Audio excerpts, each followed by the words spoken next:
Hello again, friends. Welcome back to At Home with the Lectionary. We're glad you've joined us. Yes, we are. We're glad you've joined us. I'm Aaron. And I'm Marissa.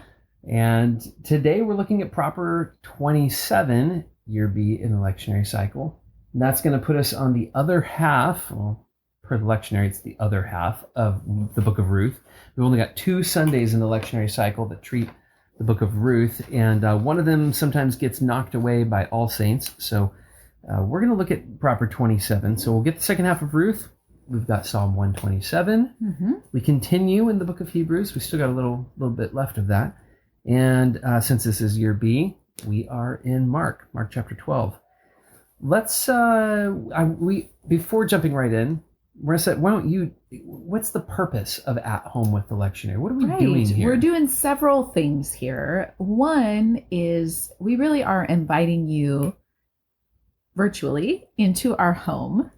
So there's a sense that we want to have conversation with you about the scriptures, the readings for this week, in a way that we can all reflect on them together, wonder different things about them, share thoughts and questions we might have. We are recording this imagining you listening on the other side, and also that you would be at home with the lectionary itself, that this would be a piece of our weekly practices, that we would be comfortable reading along with the lectionary, that we would grow to appreciate the way in which the passages keep us rooted in the scriptures. I love how with the lectionary, you are not left to open the Bible to where you feel like you might like to read. As wonderful that open and point, huh? Right, as wonderful as that is sometimes. Or follow your personal prejudices. Over the course of 3 years, reading through the bulk of the Bible, and I think that's wonderful. So we want to be at home with that practice,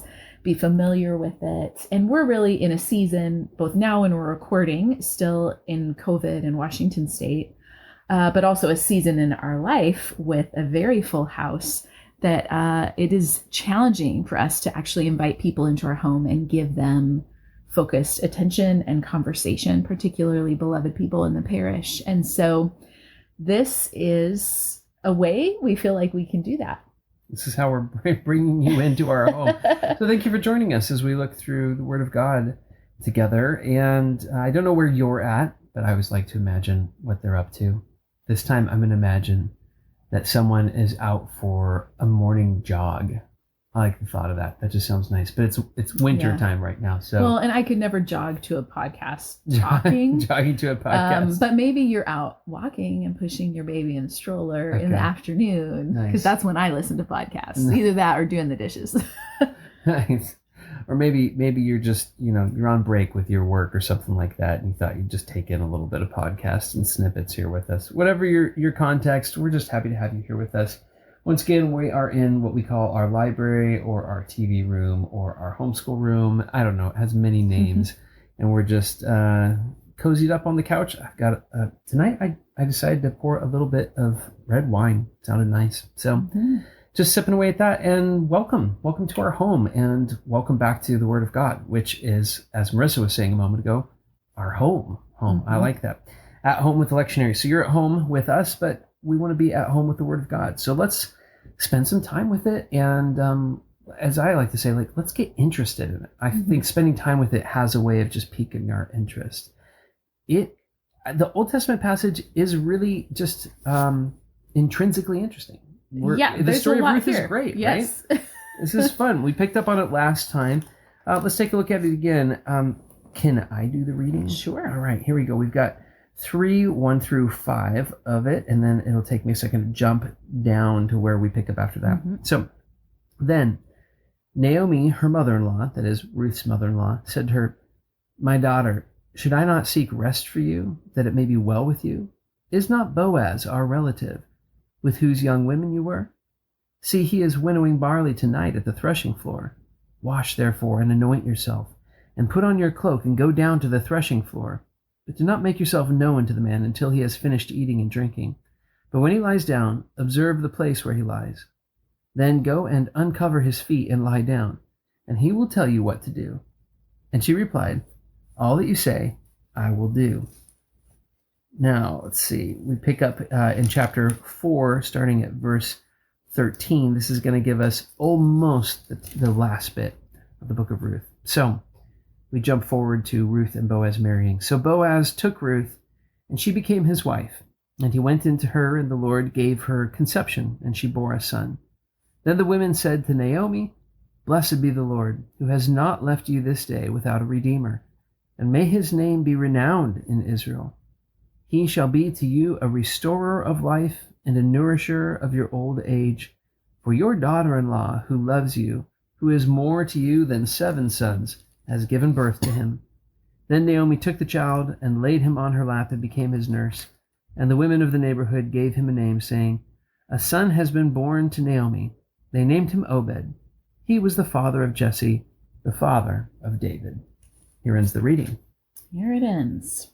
By the way, it's not where the end of the book of Ruth is. The book of Ruth has just 4 more verses, I guess. It just picks up that it kind of fills out that genealogy and makes sure that the reader is totally clear on the way that we get to David and everything that surrounds that. Kind of, to me, as a way of saying, this is why we know this story. This is, and to me, Marissa, I feel like that's a valuable observation about the book of Ruth, because Ruth is not, we talked about this last time, Ruth is not like Esther in the sense that there's not kind of contextual glamour and, there's not clarion trumpet sounding around Ruth like there were around Esther. This is not in a palace. This is a really, this is a story of a commoner. And it wouldn't even show up in Scripture if it weren't for the fact that this is the lineage that gets us to David. I like that pairing because we think of David as so important.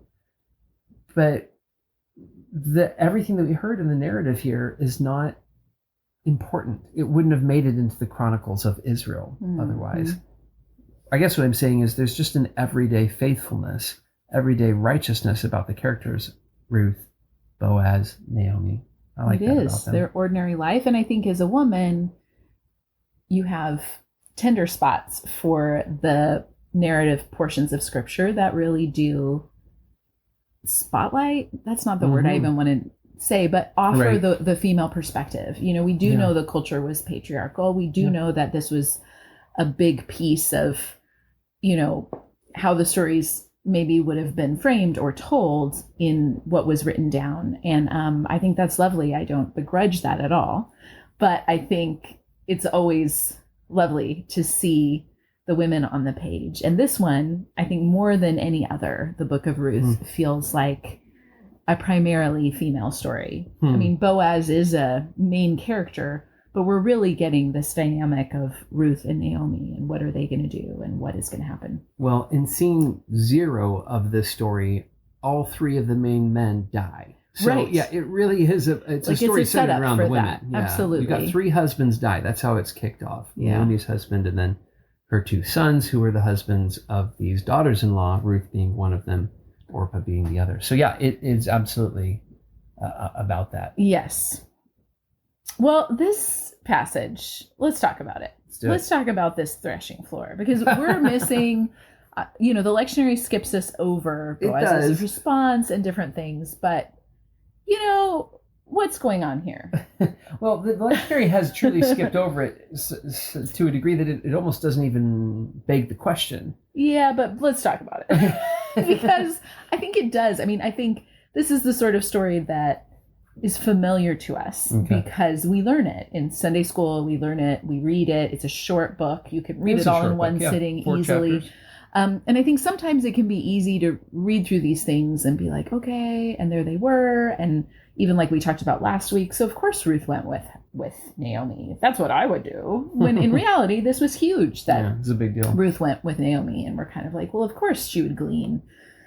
That's not so bad, or, Yeah. So anyway, I mean, I think these details are kind of like, all right, so we've got desperate women, Boaz has offered, we've missed this part of the story. Ruth has gone to glean in his field, where he has offered some protection because she's vulnerable. He's offered a lot of, not just protection, but favor. I mean, so it's a beautiful response. He notices her, and he already has heard about her. He Like she's notices already her. known as this faithful woman, faithful to Naomi. He is, and I think we also see something of Boaz's character. He's a good man. He's a good man. He's a kind man. Yeah. You know, he's taking care of her. Right. Because he cares about the widow. You know? Yeah, exactly. She's a widow, and she's taking care of her mother-in-law, who's a widow at the same time. So yeah, Boaz sees that. He also sees in her, I mean, to me, Ruth is this, if y'all have been tracking along with the sermons that kind of have accompanied these, we kind of launched into this direction really with Proverbs 31. And Esther, I said, was this sort of, in some ways an understated woman of wisdom. To me, Ruth is much more the model, though, of Proverbs 31. Here's this woman who is humbly faithful and industrious in this sense, where Ruth doesn't look to her mother-in-law and say, like, well, what are you going to do about that? Ruth is out there doing, that'd be hard long days of work. It's dangerous. That's a man's job. You're out alone, unprotected in the fields with men. Yeah, you're dependent. You're utterly dependent. Yes, Boaz in his kindness says, leave some for her. I like that he kind of spares her dignity. He's not just like, well, let me just give her a sheaf of grain, but that's an interesting point. But he offers her. He keeps her working. He keeps her working. But he offers her that capacity. Yeah. He cares for her, but she has agency. So I think that's interesting. I think that's interesting. I think it's also interesting that when Ruth, goes back and reports to Naomi, we have the narrator of this text has interesting asides, but in a few moments he points out, as we talked about last week, Ruth the Moabite. He's reminding us, in case we've forgotten, it's never lost, that this woman who is out working in the fields to help support her mother-in-law is a Moabite woman. Are we surprised by this, readers? Right. Should maybe that's a hint now, there. What do you think the typical person, when they hear that Ruth is a Moabite, what do you think that means to them? Well, I know we talked about this last week about the history of Israel and the Moabites. So I think for the Hebrew reader, they're going to go all the way back to Peor. They're going to remember the women of Moab. They're going to remember the whole history of Moab as their ancient enemy. Yeah. They're going to, and I don't know. We have Israel is to welcome the foreigner who wants to be in their midst. That's in the Levitical law. Right. But in the time period of the Judges, the Moabites were not nice to Israel. I'm pretty sure it's the Moabites Gideon is fearful of. They're taxing the people and kind of like squeezing them as part of the oppression that the Lord permits in their cycle of rebellion and repentance. So it's not a friendly term. No. It's not, you wouldn't, it's narrative wise, it turns the story on its head. This is not the hero you expect. Right. This is the villain. So that's what I think is, so you just offered, what would the common Hebrew reader, like, in other words, the book of Ruth was written to a certain audience, an original audience. Right. And I think you've answered the question of what they would understand in hearing that Ruth the Moabitess. I think for the contemporary reader, what we hear is just, she wasn't an Israelite. She was a foreigner. But for us, it's a very neutral term. And I think it is important to recapture some of that sense of like, no, she wasn't just a foreigner. She is one of Israel's lifelong, lifelong is too short of a span, history long. Yeah. They're enemies. They're mortal enemies. I think most people think the Philistines are the enemies in the Old Testament. The Philistines are the enemies in the New Testament. That's kind of our shorthand, but really the Moabites were Israel's main enemies. Right. And at this period, they were, we don't know when this takes place in the period of the Judges, but particularly here, this is like recent conflict that, who knows, for all we know, there could be ongoing conflict during this time. So I think it's notable that the author is drawing our attention to that. Right. Certainly we see these threads later on in the genealogy of Jesus and many times throughout the Old Testament of the foreigner welcomed in the one who desired to come, and foreshadowings of when all nations will come to the house of the Lord and the mountain of the Lord. Constantly. So, if you were to do a survey of the Old Testament and kind of mark each time that there's an expression of God's heart for the nations, it's exceedingly ample. So in the case of Ruth, we have this extreme outsider who chooses for the God of Naomi to be her God. and that in a future hopeful sense that the people of Naomi would be her people. She can't. She has a sense of like, here's hoping, but she has this alreadiness about God, the God of Naomi being her God. But the theme, so part of what that gets paired with in here, the theme of the book of Ruth, just lexically, is redemption. Everything is about the Redeemer. It's being redeemed. I mean, I don't remember offhand how many times, but many times in just a very, is it, how many, you think it's 20? We were in something recently that it's like 20 some times, 23 times, you think? 23 times, let's just go with that. You guys do some fact checking here, but 23 times the word redemption or redeem or redeemer is in this 4-chapter book. That's a high concentration. So it's a big piece pair up the focus on a person who's the last person you think for them, they would think God would want to redeem. And here she gets redeemed. Right. Literally, and it is in some sense it's the preservation or the preparation of Israel itself. It is. Well, and I think it's interesting to note with Boaz, he's kind of off screen for a lot of this. Mm-hmm. But I think he has a backstory too, in that his mother is Rahab. And so I believe, as a novelist, it makes me want to write all this backstory, right? Like, but I do think that matters to his story. I mean, I don't believe we know Rahab's ethnicity, just that she was in Jericho. Yeah. But we do know she was a prostitute, and she did marry Salmon, right? Salmon, yeah. And she married into the people of Israel. So this is not something Boaz is unfamiliar with. So for good or ill, he has seen and lived what it means to be an outsider integrated into the community of Israel. So right. I hope that didn't excuse me, I hope that didn't pass by you guys too quickly, what she just said there. So our kinsman redeemer, Boaz, who's the one who redeems Ruth, he grew up with a mother who was an outsider and a prostitute in a very wicked city that God destroyed. In the city of Jericho. Now, you can say like, oh, well, she was one of the ones that got saved and that sort of thing. And I'm sure there were Israelites who saw her as a hero or heroic at some level. But she also was one of the terrible people, right. and of a terrible occupation. I mean, she was lawless in this sense. And so... But she feared God. I mean, that's very clear. She made the same choice that Ruth makes, right? And your early people, on, my people, your God, my God. From whatever she had heard about the people of Israel, right. Like as soon as those spies are there, she wants in. That, yeah. She wants in. So, and I think she wants. You're suggesting she wants in, not just because, oh wow, I've never heard of this God, and now you two guys come here. Well, no, she's heard his reputation. She's heard exactly. Yeah. It says that in there actually, right? So.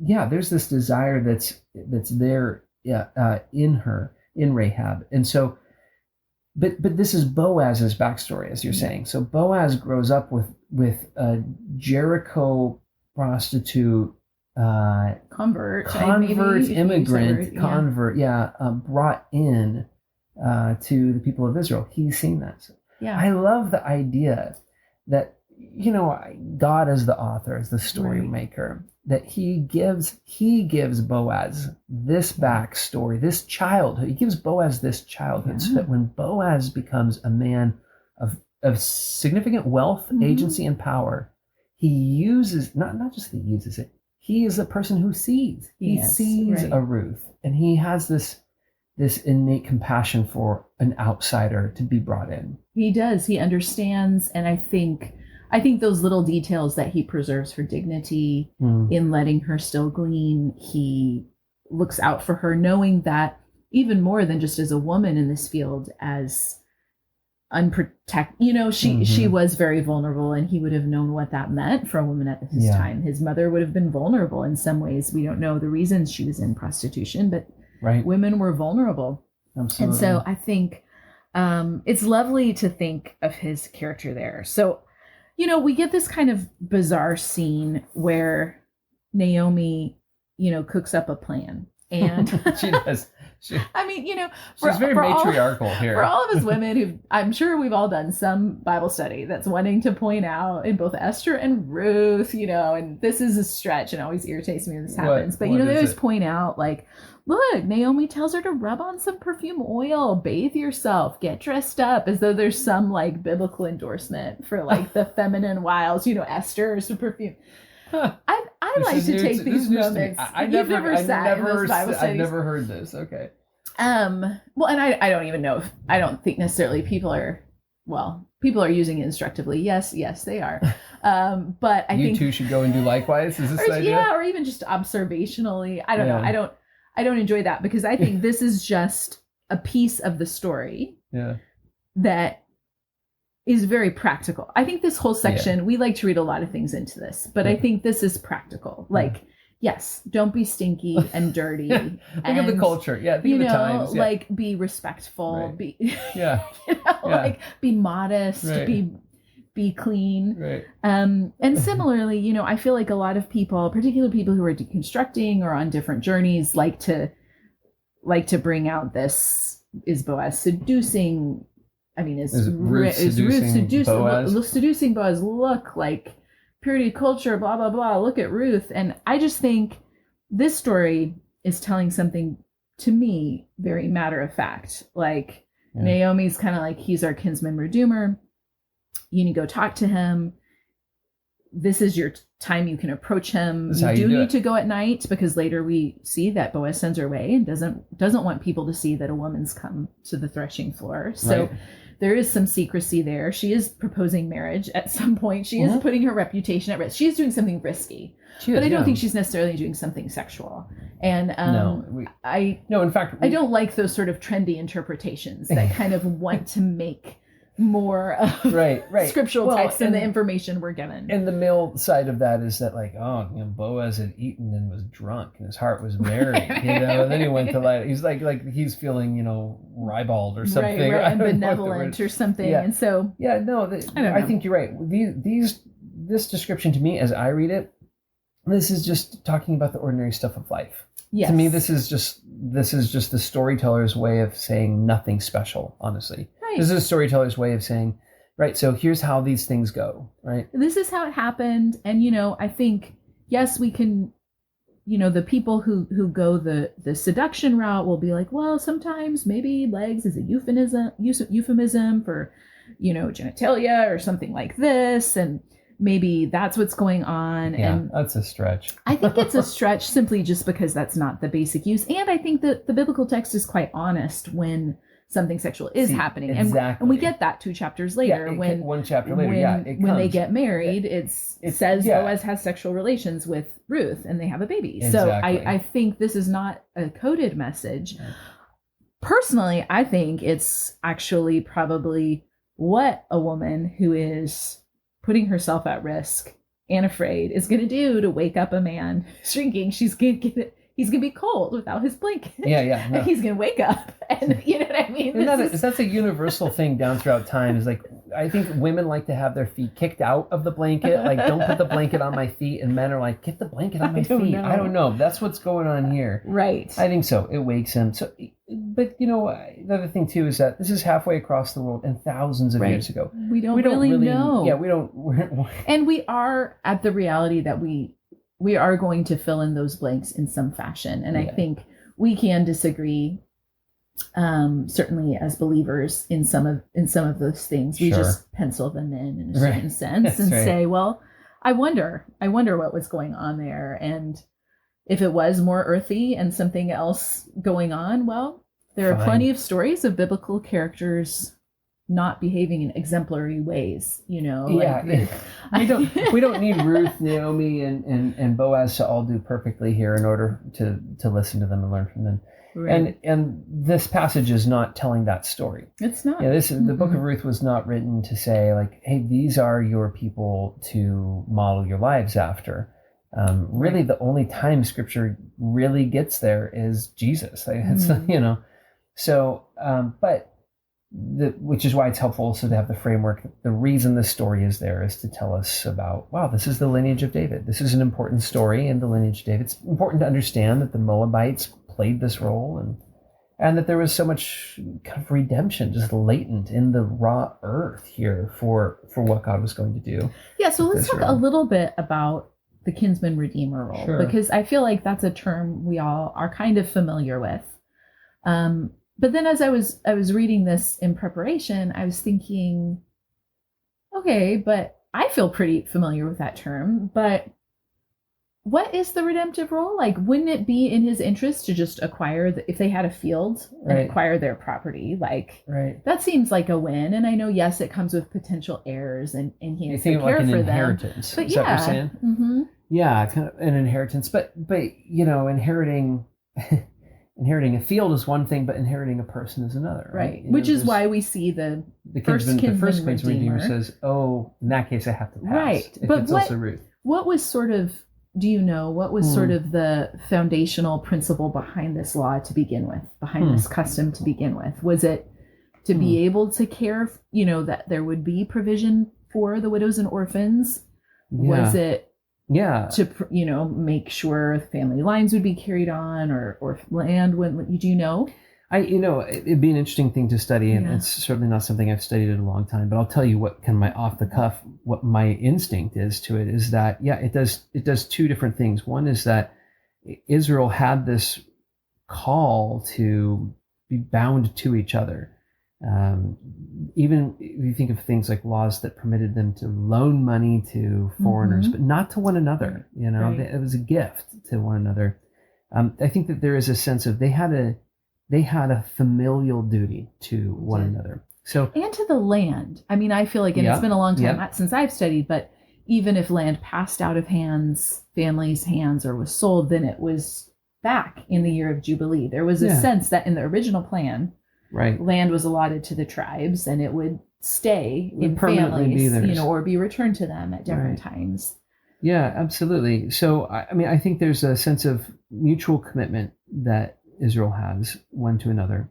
The other thing that I would pull from this is that it is interesting to see God work into early Israel, and particularly when we get to we're here already. I mean, we're at it, but with the law and Moses as the lawgiver, God's care for those who have no one to care for them. Mm-hmm. So it's built into the law, but it's also built into just like the customs of Israel that God builds in, that they would see a person in need and that they would care for that person. So even the fact that we have gleaning in here, right, that features key in the story, that gleaning was something that God commanded that people leave space for in their crops. Yeah. That there was this sense of, yes, you get your harvest, but leave stuff at the edges for those who don't even have a field to harvest. Yeah. So to me, it's the heart of God that is played out into the community through his laws, that, there would be an obligation for people to consider, can I redeem this person who is lost? That's what Ruth is, and Naomi is in this moment, really. They're in terms of family ties, they're lost, they're cut off. So. And they have, this is what was striking me, they have this portion of land from the dead husband and father. Yeah. Like there's something about, maybe I'm reading too much into this, but it's not just redeeming the individuals, it's redeeming the whole story, all the pieces. When you think Christologically, like it is a redeeming of all things, to be made right and fruitful again. But it's interesting. So we have Boaz willing to take on that role, which is going to have obligations for him, obviously. I think we read this in post-romanticism eyes, where we're like, well, surely Boaz loved Ruth, and it was a love. So who knows? The same we do with Esther. There's some love story, involved here. I don't know about that. I feel a little bit. Oh, I'm not suggesting it. I'm not suggesting it. But it gets even the movie that came out, One Night with the King, or whatever. Right. It is this sort of, we want to write that over. Right. Those are our cultural baggage, values, which is probably why we read some of this and we're like, surely there's something romantic and sensual going on here. Right. But we don't know that. We know that Boaz acknowledges she's a worthy woman. He knows that. We know that Ruth is meek. She's submissive. She is honorable. She's a hard worker. She's these things that were valued in a wife and a woman. Yeah. And he has valuable qualities as a husband, such that, when they first come back and Naomi's like, we're going to find a husband, we're going to find security for you. Yeah. He offers these things to both of them and stability. Yeah. But he's taking on Naomi and Ruth and any heirs they have, and he's taking on their lineage. He's taking on their lineage, Yeah. and these are going to be his heirs as well, right? Yeah. As far as we know, there's no other wife involved or Right. other heirs. It's a big thing to do, I think, in that sense. He says, I will redeem it. And I think the story writer shows us the other option, the other kinsman redeemer, to demonstrate to us that this is not a given. I agree. None of this is a given. In the same way Orpah walks away, right, this other kinsman redeemer walks away. I think that's absolutely right. Yeah, as a helpful reminder to us that redemption is something precious, I would say. And in the same way that, maybe it's a stretch to say that Ruth is at some level, maybe it's not. Okay, I'm going to say, for me, it's not a stretch, but I understand that I'm pushing the text hard here. But Ruth redeems Naomi, not just by being the family that clings to Naomi when Naomi is in such a dark place that she's pushing all family and comfort away from herself, but also Ruth becomes the way in which Naomi gets reconnected into family through this child, that is given to her. So to me, it's pretty spectacular all around. It is. So, we're spending a lot of time on this, but we have a psalm from, I think Ruth from Ruth's bulk. great grandson here. We do. So that's kind of fun. And it's a gorgeous psalm to read in light of the story of Ruth. It's a perfect pairing. I think the lectionary people, what is their terms? The people who put together the lections for this Sunday lectionary peeps did a really great job in weaving this together. It's it's a very well-known psalm. Yeah, this is a song of ascents. It is a psalm of Solomon. It's a Psalm of Solomon. 127. And listen to it. I'm going to read it and think of it with the story of Ruth and Naomi in mind. If the Lord does not build a house, then those who build it work in vain. If the Lord does not guard a city, then the watchman stands guard in vain. It is vain for you to rise early, come home late, and work so hard for your food. Yes, he can provide for those whom he loves, even when they sleep. Yes, sons are a gift from the Lord. The fruit of the womb is a reward. Sons born during one's youth are like arrows in a warrior's hand. How blessed is the man who fills his quiver with them. They will not be put to shame when they confront enemies at the city gate.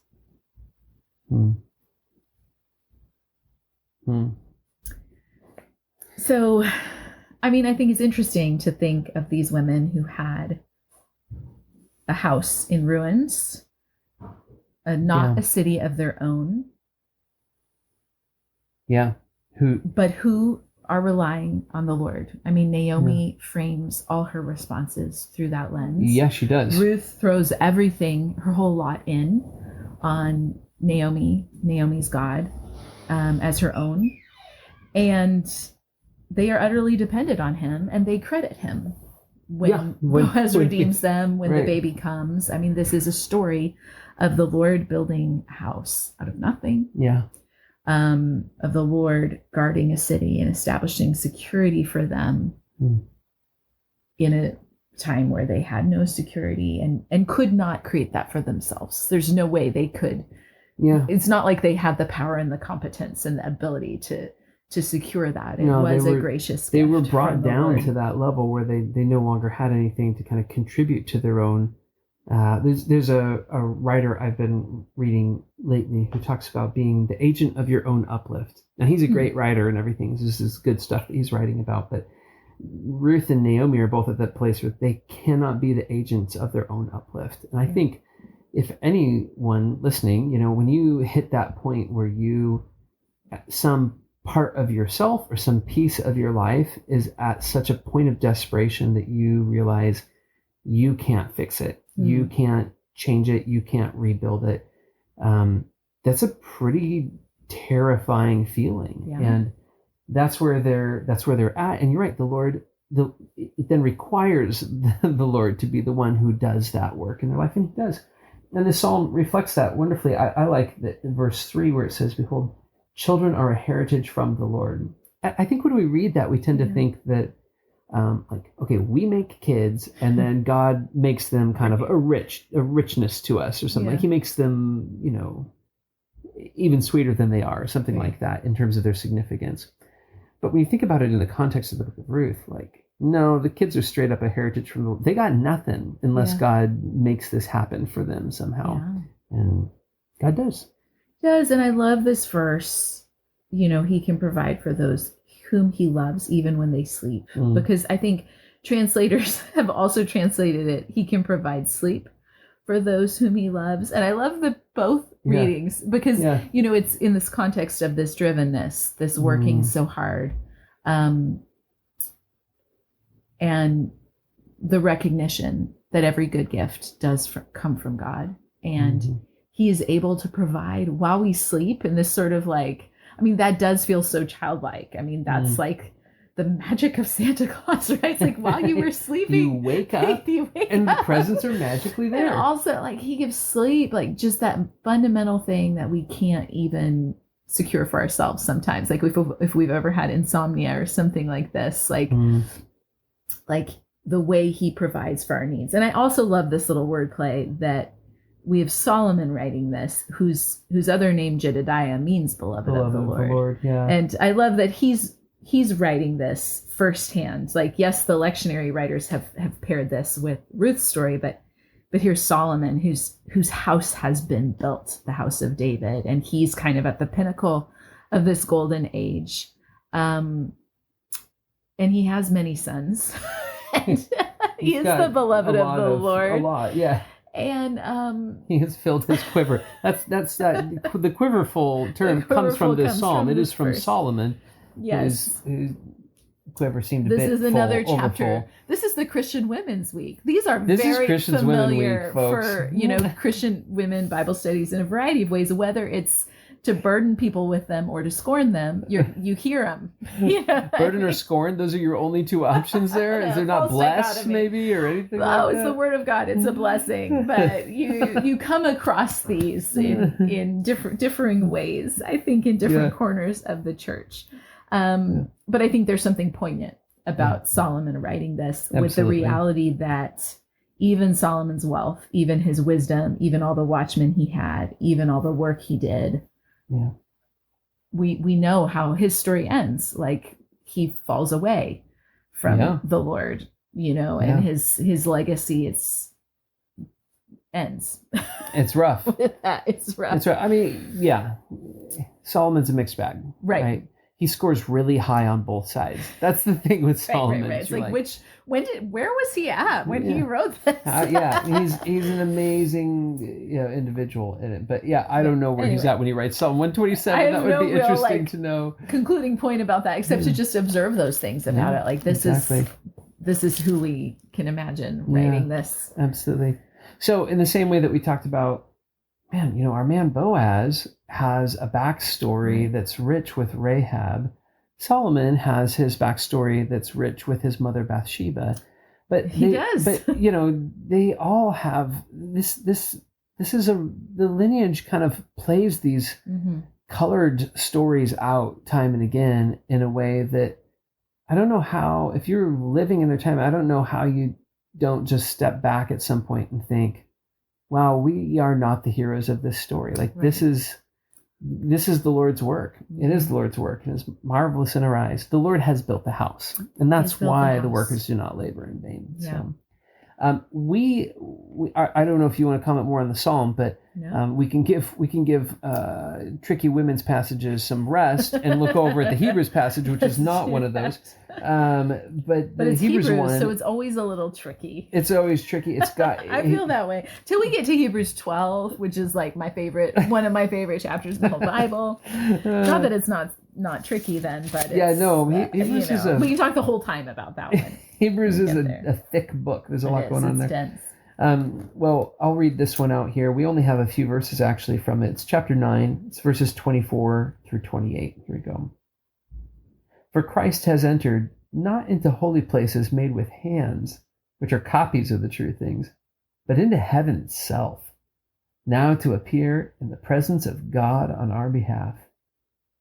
Nor was it to offer himself repeatedly, as the high priest enters the holy places every year with blood not his own, for then he would have had to suffer repeatedly since the foundation of the world.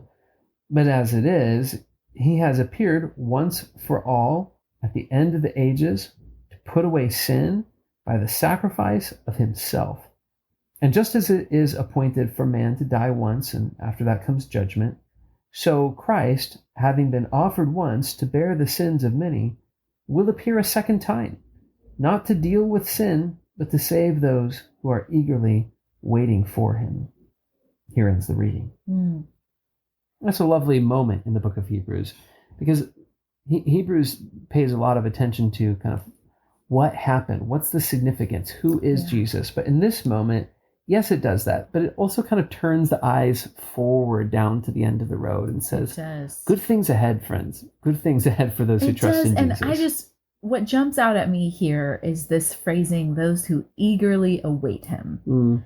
And I don't know, this sense of that immediacy. Like, I remember that I just don't know if we carry that, right? We're 2,000 years at a distance. And like, I remember as a little kid, I grew up in Sunday school and devotions in the church. Thank you, Lord. That's a gift.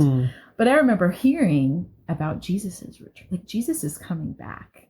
And I remember having a childlike sense of immediacy, like that could happen, like what if that happens? And I still remember, I know I've told you this before, but I still remember like some Sunday school teacher or something telling some story about like Jesus coming back and all the Bibles in the house were dusty or something. So it's some right.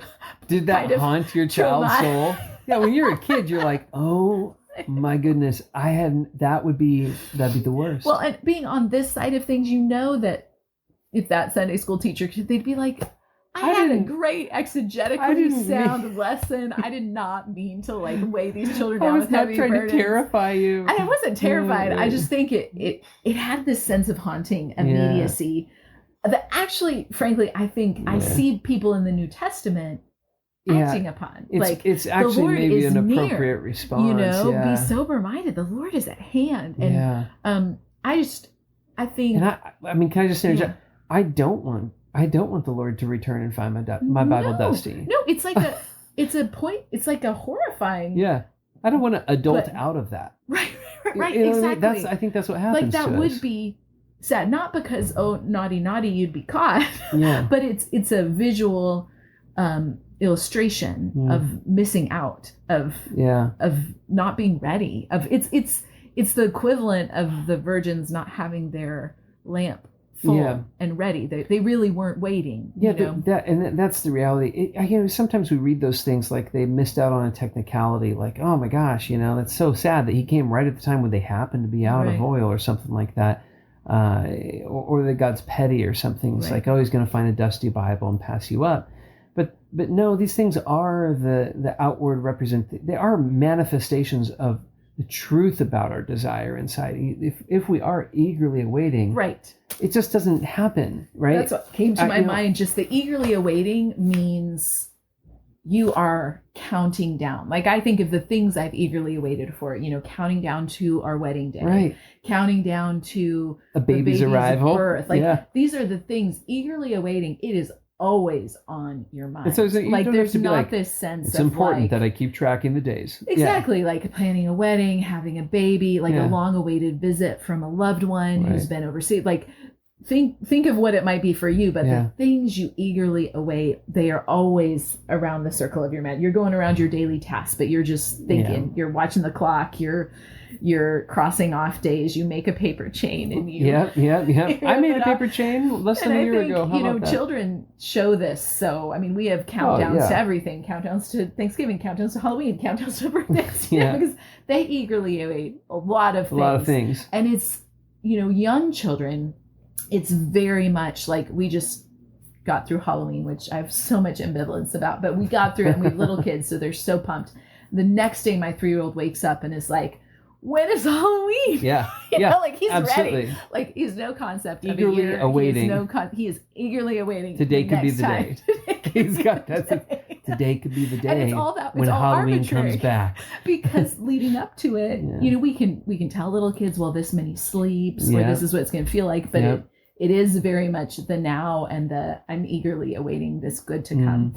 And anyway, I think when I read that, I think, man, I do kind of, at least mentally, want to have that if the Lord tarries in my head, like, Yeah. but not Wait, in the tell sense, people what you mean by that. well, it's like kind of like a that Christianese phrase, phrase, like if the Lord tarries. It's a little bit like James being like, if the Lord wills, we'll go here. It's a little bit like, well, we might take that, you know, anniversary trip if the Lord tarries, you know, because he might come. Tarries is a word we don't even. We means don't. If he it means waits. if he waits, like, I mean, it feels like Southern speak. Yeah, I don't know if it's Southern speak, but the it's just assumption like, is the Lord's coming back today. But if perchance he perchance tarries, he tarries, then and I'll see you tomorrow. Yeah, exactly. And I know it's Christianese, and you know you have to explain it, but I kind of almost want that whisper in my head, you know, of that sense, like, but it could be today. Could be today. It could be today. That's kind of exciting. Know? We might not make it to the next Halloween, you know, like he could. That's kind of exciting in a different way too. Yeah, no, there's something to be said for that.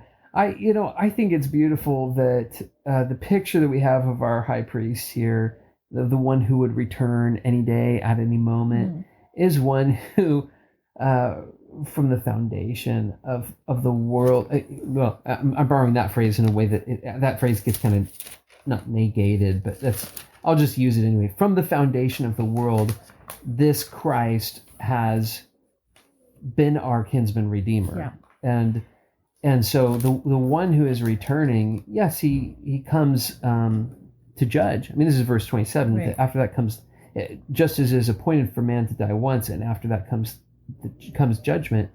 But the sentence doesn't stop there. It goes on. It's a continued sentence into verse 28 that says, so Christ, but then having been offered once to bear the sins of many, will appear a second time, not to deal with sin. In other words, like he's already done that. He's already dealt with sin. Right. But instead to save those who are eagerly waiting for him. And I think, you know, so many lovely layers of meaning are going on here. And I feel like I feel free to do this simply because the church fathers used to do all sorts of stuff all the time with these kind of like not loose interpretation, colorful interpretations. It's just not what we again. do with like our exegetical parsing. Yeah. But when I think of, you know, the story of Ruth, as you know, Hebrews gives us the sacrificial system as a type of Christ. I mean, even in this passage it says, right, like as a prefiguration of what's to come.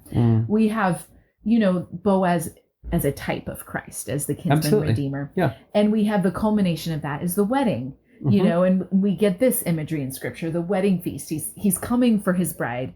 And I love that the picture in Ruth gets us, he's redeeming the inheritance and the first kinsman redeemer. As you said before, the land as well. The whole earth. The whole inheritance. And creation I think, waits. You know, you see the first kinsman redeemer and we skipped over it. So we didn't get much with him, but he says, and I'm going to go back to it just to say it. He says, I'm unable to redeem it, for I would ruin my own inheritance in that case.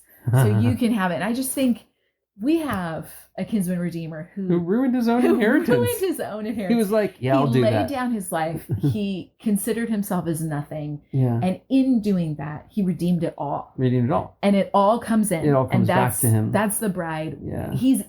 We're eagerly waiting to see him. He is coming to redeem all things. And I think it's just, you know, these different layers that, again, I feel like we don't want dusty Bibles because we want to inhabit them. Like we want to be at home in them, and we want the riches of that when we pull this little tapestry thread, it echoes over here. And when we see that in Ruth, we're like, oh, but Jesus, you know, cast aside his inheritance, you know, to see the parallels. We see some of those parallels, and so I just think it's beautiful. The echoes there. It is beautiful. In fact, in many ways, I feel like then our last reading, which is Mark 12, it's kind of an outlier, right? Yeah, it feels like an outlier. But not. Well, no, it'll tie in just fine Hang for with us because we're going long.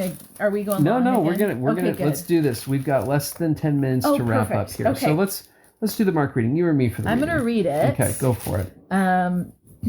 Short here. Short and really two sections. First, Yeah. beware the scribes, then the widow's offering. Right. So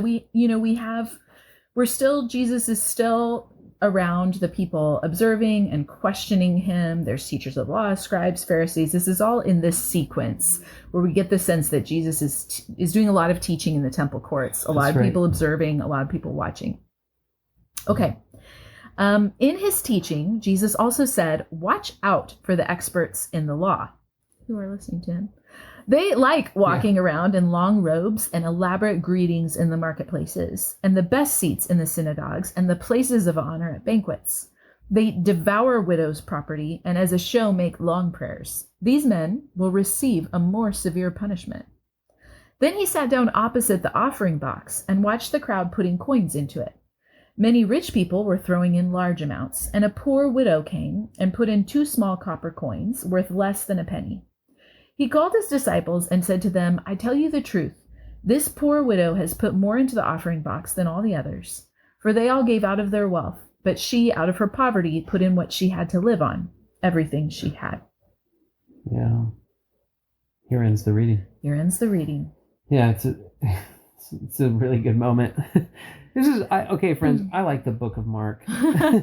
Those are condensed. It is, and it's powerful. There's a lot powerful there. pairing. There's a lot there.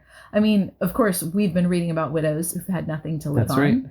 Right. We've been reading about people building their house in vain, like unless the Lord builds it. And we've got this contrast here between the experts in the law, right, who are not living according to it. Yeah, and we also have this image of this a woman who has nothing left, but gives herself, right, her last bit of self to the Lord. This is very much, in many ways, Naomi, right? Or just that sense of like one who is desperate, but in their desperation is reliant upon the Lord and is still looking to Him. Is looking to Him, yeah. I think to me that's always a. I don't know. It's just always, it's a good word. It's a good image for me.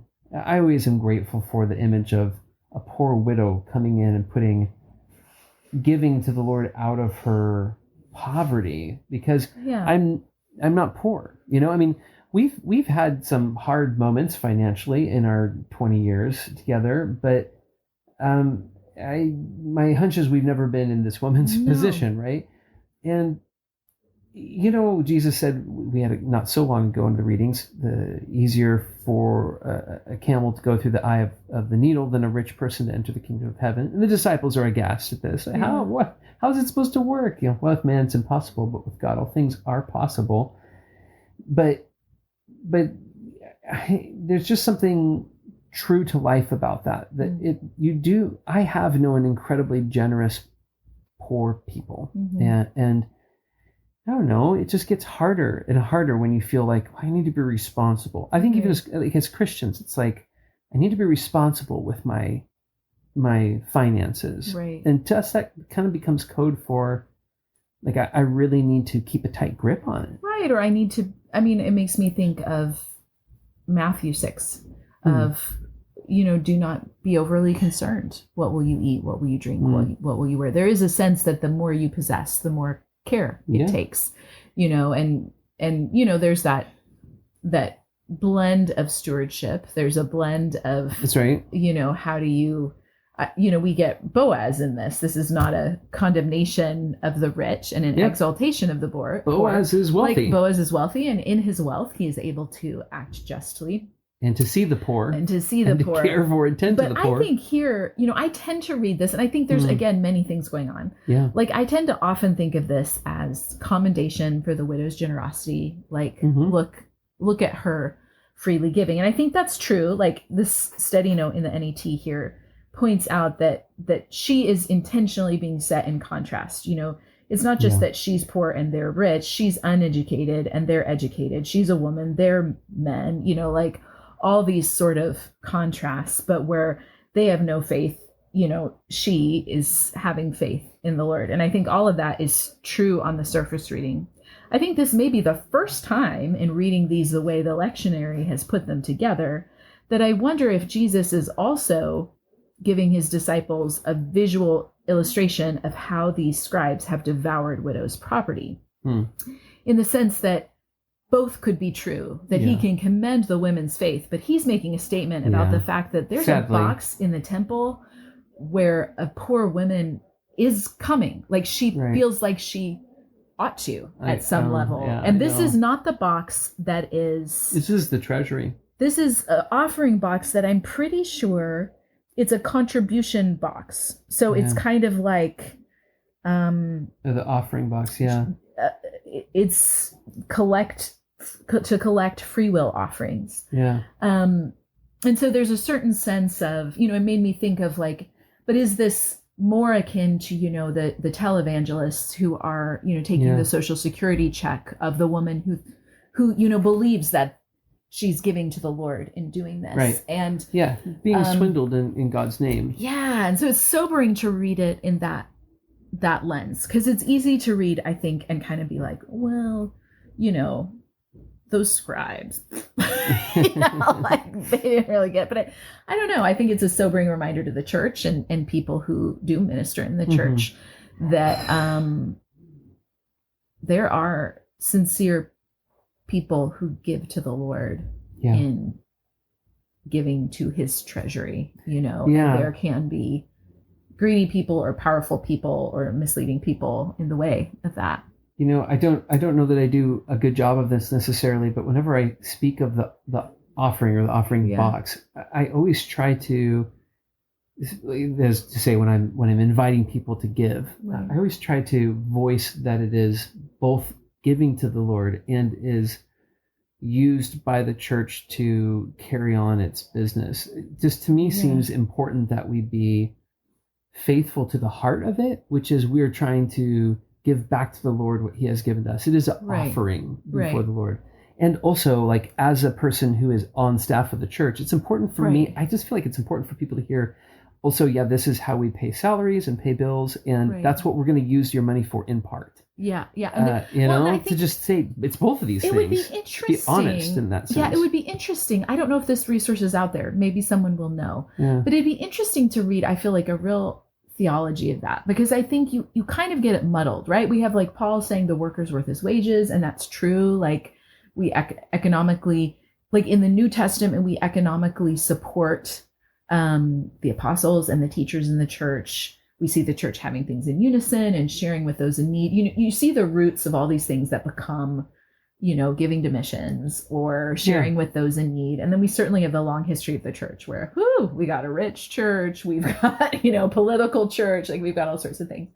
But it'd be interesting to think, I think, particularly as Protestants, we have some vague senses where we conflate a lot of things, where we say, well, the tithe, we tithe at church, and that's a biblical principle. And I think it's just kind of muddy. I'm not saying any of those things are incorrect, but I think it all gets kind of muddled together. And we've got the offering box, and we do think it is true that we are giving sacrificially for kingdom work, maybe. But that's different than giving to the Lord. I think of the other story where we see a woman giving to the Lord. It's pouring ointment on Jesus's feet. This is I think we should be very careful of saying giving something to the Lord. I don't know. Yeah, as I'm just sort of talking as I go, but it makes me think of putting these things together and being like, whew. That's some hefty words we're comfortable with. I'm with you. And another thing that I don't know how we ended up talking about offerings here, but I do. Well, but I don't know. I do. I feel a little chagrin, I guess. But another thing that I also say in there when I'm introducing or inviting people to the offering is that it is an important point of Christian character and of worship of the Lord to give back to him. But I also always offer this nuance and say, but it's your responsibility to get with the Lord and listen to how does he want you to use the finances that he's entrusted to you. That doesn't mean that it ends up coming to this church and to our offering box. Think this is where I mean, when it gets muddy, we've lost some of this vocabulary of the church, whether it's giving alms, where it was clear that Jesus expected his follower, when you give alms, like, don't let your left hand know what you're, like, there was an expectation. He wasn't saying, like, when you give that to the Lord. He was expecting that his followers would give to people in need. They would give to the poor. They would give to the needy. I don't know. I mean, I think I want someone to write that book. Like, if it's out there. You're an author. You do it. To really parse that out for us, like, and trace the history of where we kind of began to conflate all of those things. And I believe they're true. Like, I think giving is where, Randy Alcorn's work on this is great. Like, where your treasure is, there your heart will be. There's something formative in giving generously. There's something investment in eternity. There's something delightful about sharing, what the Lord has provided to build his house around the world. Certainly as clergy family, like, man, we are in the receiving end of this. Like, your salary supports us. Exactly. And so it is the work of the church, just the pragmatic work of the church, and the generosity of people who are committed to investing in the church that makes our daily life possible. So I think, I don't know, I'm curious. It's not a very, I don't know if that would, like, it's not a very hook title for a concept, but it's one I want to read. Well, maybe it's for another podcast. We'll see where the lectionary leads us in the future, and maybe we'll have the chance to dig and if into you're it a little bit listening and further. you're like, I know the book. I have Here's it. a book about how to do giving really well. Yeah. Or comment or put it somewhere. Send it to us. Let us know. Well, I think what I love about this last reading here is that you've got people putting in big sums. You've got a woman putting into small coins. The money is not the focal point for Jesus. To me, this is a moment that is just begging for the chosen to make this episode. They probably will. He sits them down, yeah, to watch. He calls them over and is like, they're just check this sitting out. there watching people drop money into the treasury. He's waiting for this object. He's waiting for this woman, and so I just think it's easy for the money to become the focal point, but this woman is the focal point here, and not because she's a perfect woman, but because she's doing something that is righteous. And I think that to me is this sort of thread throughout these, well, at least the thread attaching back to the book of Ruth, that it's not about perfect people. It's not about perfect, like a perfect story start to finish. It's just this sort of humble act of turning the focus to God. Trust in the Lord. It's genuine trust and dependence. It's genuine. Because that is his concluding point. She's put in everything she had. And this is the Hebrews thing too. Yeah. It's just a genuine eagerness for the Lord. So effortless, as it were, because it is the true beat of the heart here. Yeah. So, well, friends, I think that's all the time that we have. Thank you for spending this past hour with us. It's wonderful to be with you. I know you're not actually like physically here with us, but Marissa and I, we think about you when we do this. It's like we care about you, and we enjoy and the chance to share God's word. I mean, we enjoy this conversation together. We're having fun. That was a big piece of us starting this. Like, would we? We like talking about the Bible. If nobody else listened. Yes, we would. And it has been personally encouraging. I love the way it's invited us to connect over the scriptures in a new and different way. Absolutely. And hope it has provided that for you as well. That's and right. Wish we could hear your comments along the way. Send them to us if you got them. It would be nice to even know if anyone's even listening to any of this. But maybe not. Maybe it's better not to know. No one's listening, but we don't care. We're just getting time with the Word of God. Well, friends, as we are becoming more and more at home with the lectionary through this, we hope that you are too.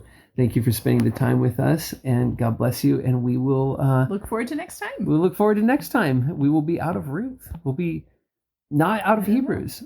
Oh, you know what? We'll just see where we're at next time. We'll catch you then, folks. Bye for now.